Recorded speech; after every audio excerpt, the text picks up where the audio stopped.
So just over a month now to President Tinubu's mid-term assessment, his first 2 years of a 4-year term in office, nearly 24 months since he took over the reins from President Buhari in continuation of what has been a stretch of APC party leadership, now in its 10th year.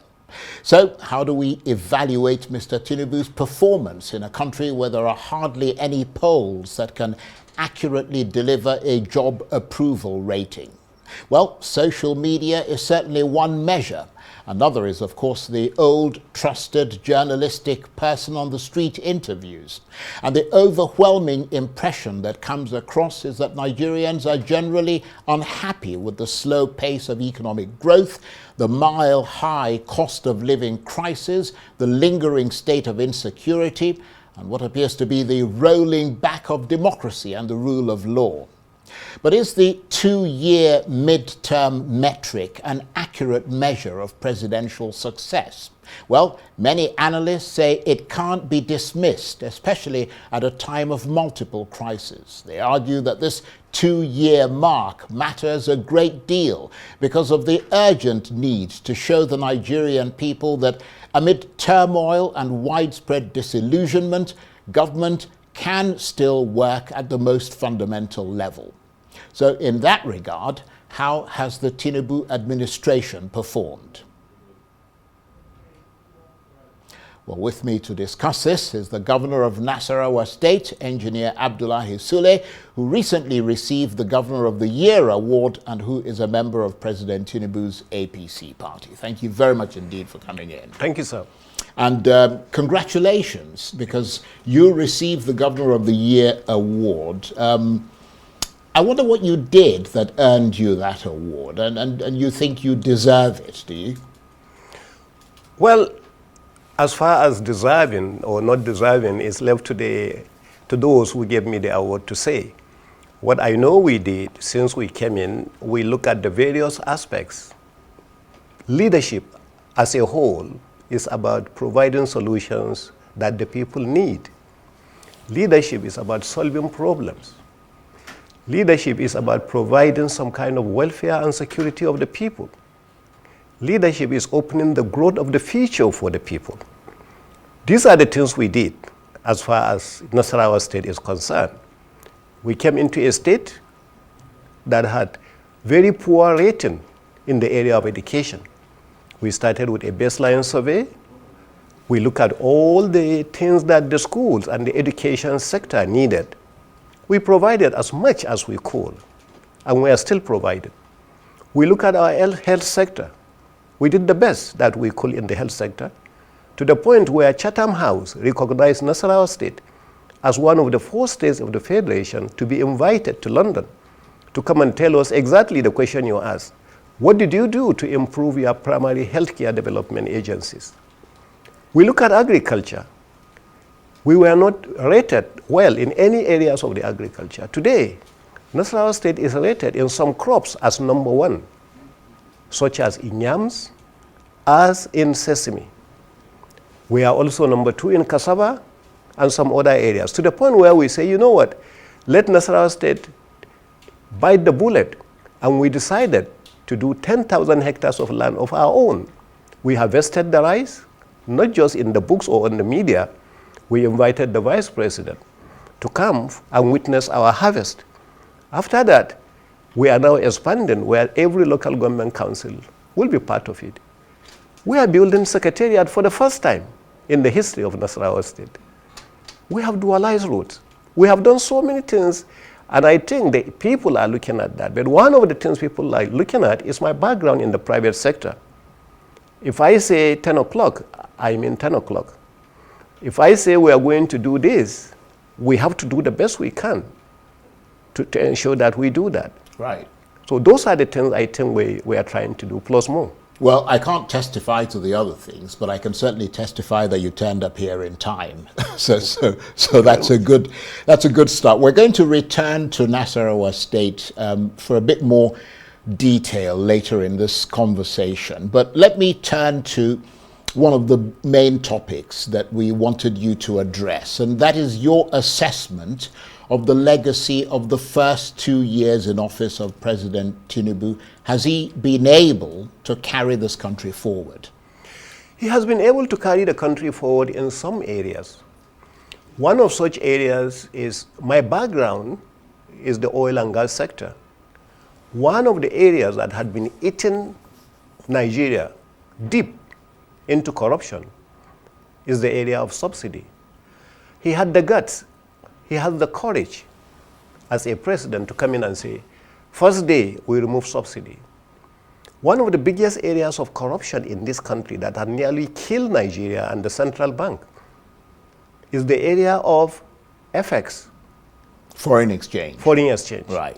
Tinubu has come and he has been able, actually, to say that there are no more multiple markets for the foreign exchange.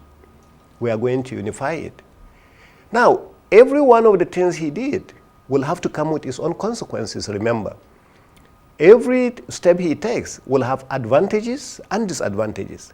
Now, somebody will tell you, what exactly is the advantage of, say, removal of subsidy?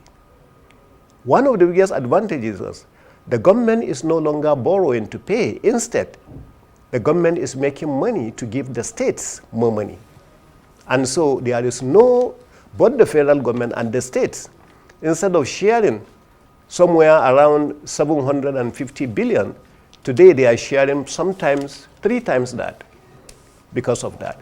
So there is no state in the federation, Nasarawa being a good example, that is receiving less than twice what we used to receive before the removal of subsidy. That is the reason why today most of the banks will tell you the states are not borrowing. Instead, they are using their own resources. Today we are doing, in these 2 years in Nasarawa State, I have done more projects than I have done in the first 4 years of because I'm a second-time governor. Yet, I did not borrow money. I'm using actually the resources that we are using internally. And that is accruing to you from the federal government? It's accruing, it's yes. Not from your the federation internally account. Generated revenue? Internally generated revenue has also moved up. Right. Yeah, we came in and made 7 billion for the whole year. Today, we are generating roughly about 30 billion for the whole year. So even internal generated revenue has moved. Right. You know, so those are the kinds of things that have. Let's talk about. I mean, you obviously we're going. As I said, we'll come back to your state, Nasarawa State. But we know that the president's that there've been reforms by President Tinubu, but you have to admit that the dividends and the benefits that are supposed to accrue from those reforms in many cases have not materialized. They are very painful. Because I mean, the fact that, you know, you're getting more money and you're doing something with it and so on and so forth. I mean, a lot of people are affected by the price of petrol, which Correct. is still ridiculously high. Correct. The naira still in a very weak state. Correct. So those reforms have not materialized. They've not accrued to the people as benefits, have they? That's why I was telling you, I said every kind of reform that is taken will have its own advantages and the disadvantages. But that doesn't mean that it's only disadvantages. You know, it is true that Nigeria is going through a very painful period. And one of the reasons people say price of petrol, it's not that price of petrol is an international product. It's not like price of petrol internationally has moved significantly. No. What has happened is that the unification of the foreign exchange has now devalued the naira so badly that the naira is not able to buy the things that used to buy. And so some of the things that the government has done increasing the salaries of workers over 100%, from 30,000 minimum wage to 70,000 minimum wage. And some of the states are paying even more than 70,000. Still, it has not made the impact because the number of workers you have correspondingly with the total population is insignificant. You know, those are the kinds of effects that I'm telling you will happen. And I'm telling you from my background of the private sector. You know, so if you look at it critically, those are the kinds of things that will happen. And those are the disadvantages that are there. But it doesn't mean that there are no advantages. You know, if you look critically also, another aspect of security. that we are going to have a lot of issues on that. People are going to say, no, it's not working here. Other people are going to say, no, it's working in this area. Well, let me ask you, because, Yes, I mean, you brought up security and insecurity, really. I mean, we've heard from Governor Zulum today of Borno State saying that the security in the state has deteriorated badly. He said there were now daily Boko Haram and ISWAP attacks. So insecurity is back with a vengeance. And Senator Alin Dume was sitting where you were sitting last night. He's from Borno State. He was making that same point.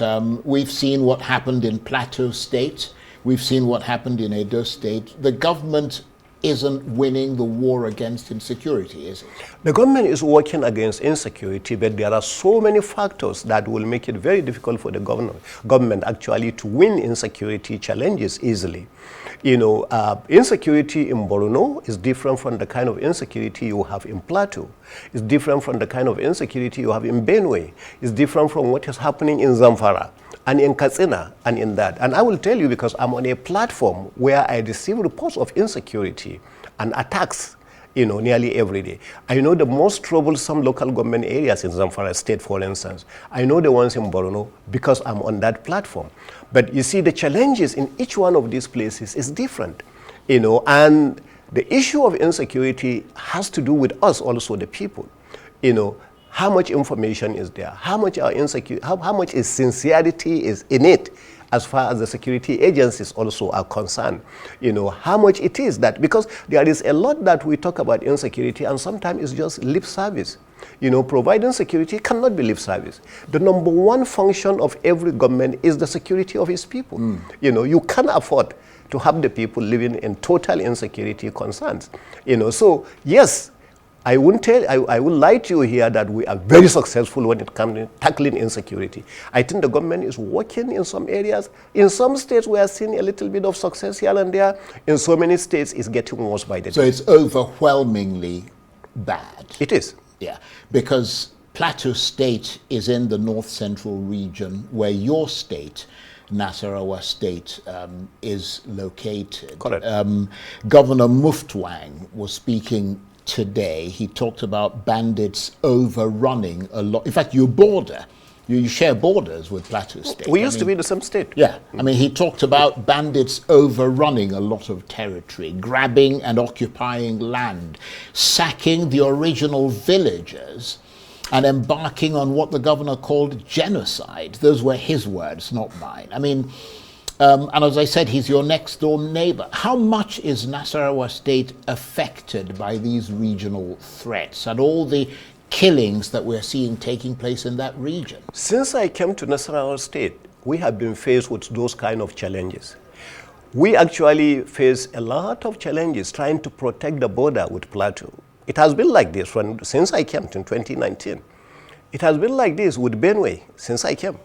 It has been like this with Southern Kaduna since I came. And we had security challenges with all that. And sometimes we have some of these people flying into Nasarawa State to use Nasarawa State only as a transit because their attention was on Abuja.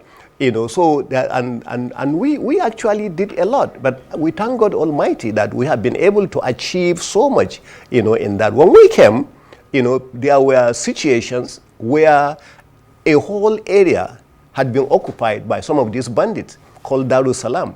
They were dislodged from Niger. They just moved to Nasarawa State. But the target they had was actually Abuja.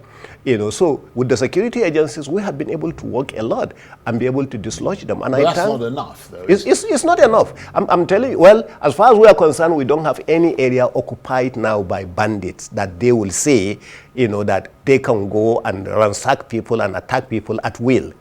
But I'm not telling you that we don't have kidnappers. We have them when we move to this area, they move to this area. They are not occupying anything. When we move to that, when the security agencies actually attack them in this area, it's not right.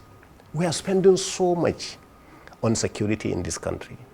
Monies that should have been used for more important things, for health, but for why education. does it seem impossible to get on top of it? That's what a lot of Nigerians are asking. That's the question. I think there are so many factors, sir.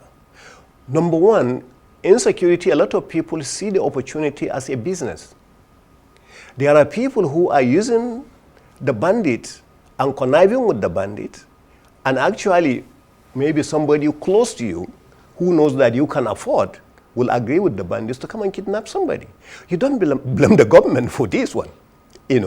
Now, some of the security agencies with all sense of sincerity, some of them are also not sincere about fighting insecurity. Those are some of the challenges also that you have. Some of the security agencies are sincere. They are going out there, they are fighting, they are recovering, they are doing that. And some of these, in our own case, some of them, we also blame some of the court, our judicial system. You arrest somebody, you take them to court, you do that. About 2 weeks later, you see them off in the street.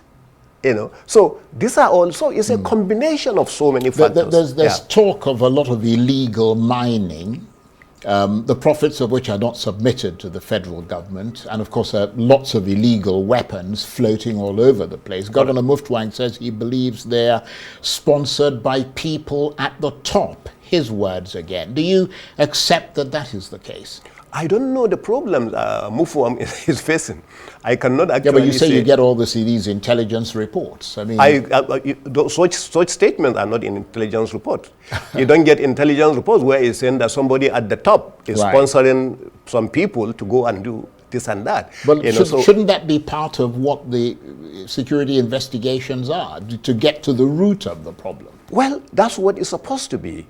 You see, in some cases, we have situations where some people were caught and they had mentioned some big names, and then some of those big names are arrested and they are taken to court, and sometimes some of those people are released. Well, we never hear about those big names. It depends on what you mean by big name.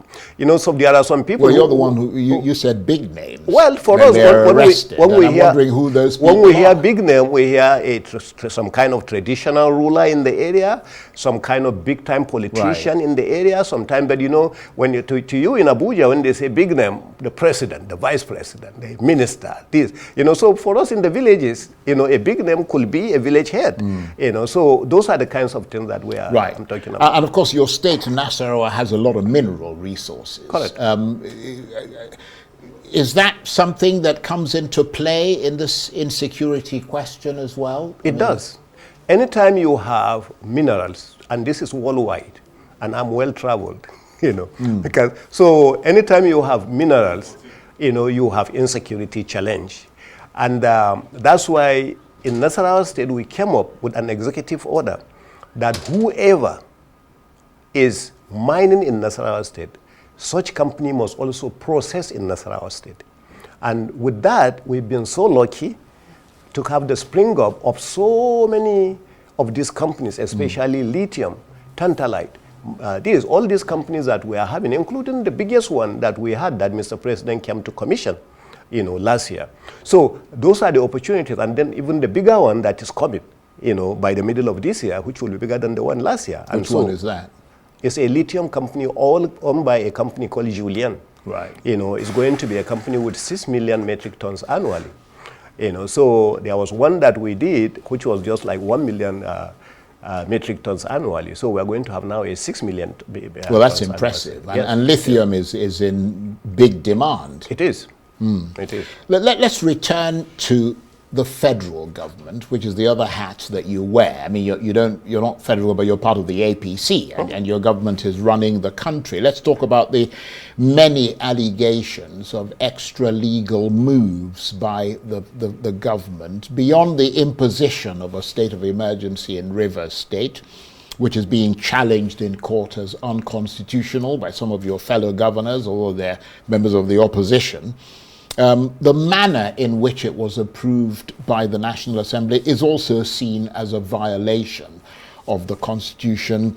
Then we've got Nigeria's debt profile, which is generally, generating a lot of concern. And even more alarming, we heard that billions of dollars are allegedly borrowed within a year without parliamentary approval. I mean, we had a senator there with all the details. They brought this to share publicly. I mean, that seems to suggest that the government is getting worryingly into doing things beyond the law. And you're somebody who's been talking volubly about the necessity for propriety in leadership. How much does that kind of thing worry you? You see, there are issues about allegations and there are issues about facts. Some of these things you mentioned, I do know that in most cases when the federal government is going into borrowing, they go to the National Assembly.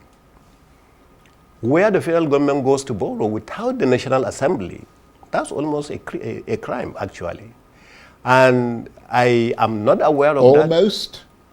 Yeah, it's in violation of the law. Well, that means it's a crime, not almost No, a it's crime. violation of the law. You know, it's not every violation that is a crime. So there are some violations that are not criminal in nature.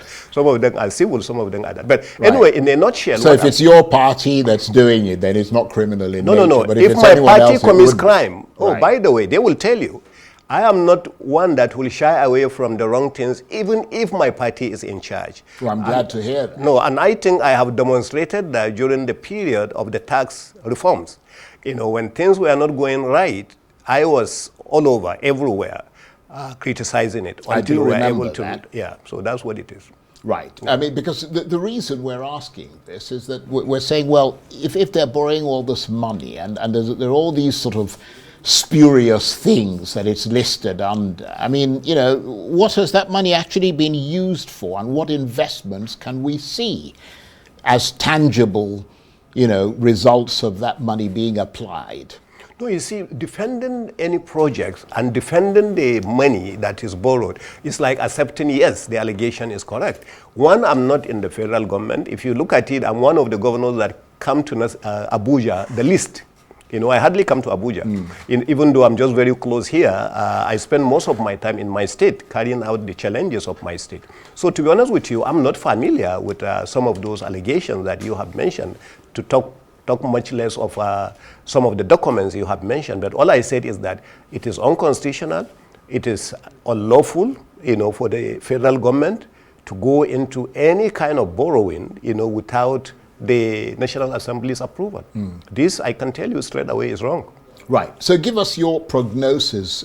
2 years of the Tinubu government, midterm, another 2 years before the next general election, by which time you yourself will be exiting the scene. Correct. What is the lay of the land looking like? Well, I don't know what you mean by lay of the land, but the issue as far as... The political lay of the land. The political lay is still ongoing. There are a lot of people that are still supporting Tinubu administration and still hoping that things will improve, things will change, and still believing that some of the reforms are the right things to do and things will go on, and still believe that he will be re-elected easily. You know, that's on one hand. On the other hand, there are a lot of people who are unhappy, and hopefully by the time we begin to see the benefits of these reforms, they will now be happy, you know, to go ahead and do that. But in the context of those very stringent conditions, or those stringent assessments that you laid out about what a good leader ought to be, I mean, you delivered a seminal speech, which I thought, by the way, was brilliant. How does Tinubu's leadership compare to those things that you laid out in your speech? Well, you know, in that same speech of mine, I said something about Chinua Achebe's book. You know, he complained about leadership of Nigeria. And I was bold enough to say, have we gotten it right to the point where we can say we are now going in the right direction? And I was one of those, clearly, to be honest enough to say, we still have a long way to go. Are we seeing the light at the end of the tunnel? And I was the one to say, yes, we are beginning to see the light at the end of the tunnel, but we are still having some darkness, you know, until we begin to see, you know, all these improvements and all these opportunities, you know, becoming to materialize. I will tell you one of the things I never even knew until I came to Abuja and I had a meeting. It's about this null fund. That is, in the US, you know, a lot of children just go to school. When they go to school, they go and borrow and get student loan. And when they graduate, they are in a hurry to get jobs so that they can pay. Now, from what I was told, you know, from the gentleman, I visited him, and he said they do have a student loan similar to that, you know, which all education will be funded. The difference with that, because I asked him, now, how do they pay? Because it's so difficult to get a job in Nigeria. In the US, you graduate, immediately you get a job, so you can afford to pay. How about in Nigeria, where you don't get the job to pay? And the gentleman told me something that blew me off. He said, oh, you never begin payment until you have a job. I said, oh, so if I graduate 5 years, 10 years later, I don't get a job, I don't pay. He said, you don't pay a penny. You know, that's a good thing. Yeah, but access to that money is not as easy as it is in the United States or in the UK. I mean, there's a very limited number of people who are actually able to access that money. Access of everything and a significant percentage of Nigerians just don't have access to the money. No, so the issue doesn't arise for them. Access to every money is not as easy in Nigeria as it is elsewhere. Now, but the one good thing he said, which I agree, he said, they do not have direct contact with any of the people that they have to, any of the students that has to borrow money. Everything is done online. They don't know them. They don't know their parents. They don't know their background. They don't know anything. Everything is done online. So some level of corruption is taken out of it. So I was happy to hear that. You know, and he said out of the thousands that they have interviewed, so far, everything is done online. I saw their office. It's a small office. So because I was wondering, these several thousands, where do they go for that? And he said, no, we don't have direct contact with them. They don't come here at all. You know, so a little bit of the US, UK, and thing in it, you know, which is similar. It's certainly an innovation, no question about that. But the question is, how far does it go? What significant difference does it actually make? Well, at least we have it started. We didn't have it before. You know, so at least somebody had took the initiative to have it started. Today, a lot of things that are happening in agriculture, you know, is also an innovation. Federal government gives most of the states, I know they gave to Nasarawa state, you know, free fertilizer to go and distribute to the people. It's up to the state again to ensure that they get to the right people free. All in order to alleviate the suffering of the people because of these various programs. You know, there is all this money that are being, a lot of aspect of palliatives are being done. But sometimes along the line, you know, they don't get down to the roots because of one challenge of corruption or the other. So that's why I said nothing is as easy in Nigeria as it is in some of those places. And this is a reality. And for some of us who have seen the both ends of the world, you know, I can tell you clearly that it is a reality. On that note, I want to thank you very much indeed. Engineer Abdullahi Sule is the governor of Nasarawa State. He recently received the Governor of the Year award and he's a member of President Tinubu's APC party. Thank you very much indeed. Thank you very much, sir.